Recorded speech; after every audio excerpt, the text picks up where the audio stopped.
Be sure to read and follow the safety guidelines to protect your computer from potential damage and ensure your personal safety. For more information about safety guidelines, see the owner's manual at dell.com/support. Before you begin, turn off the computer and disconnect all the attached peripherals. Before proceeding, ensure your computer is in service mode. To enter service mode, press and hold the B key on the keyboard and then press the power button. Now, the computer will boot up and the owner tag information is displayed on the screen. Press any key to proceed.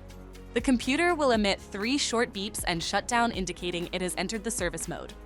Loosen the captive screws holding the base cover in place. Using a plastic scribe, pry the base cover from the palm rest assembly, starting at the top edge and working your way around to release it from all sides. Now, lift the base cover from the palm rest assembly. If your computer is unable to enter service mode, disconnect the battery cable from the system board. To remove the speakers, loosen the 2 screws at the rear of the base cover. Remove the 6 screws on the base cover and lift the cover off the system. Identify the speakers and disconnect the cables. Lift the speakers out of the system. To reinstall the speakers, place them back in the system and reconnect the cables. Secure the base cover on the system with the 8 total screws.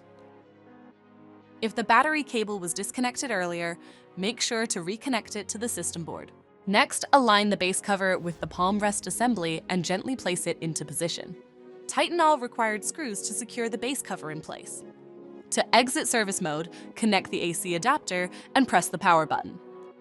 Please note, the system will only power on and exit service mode if the adapter is connected. For more information about your Dell system, visit dell.com/support.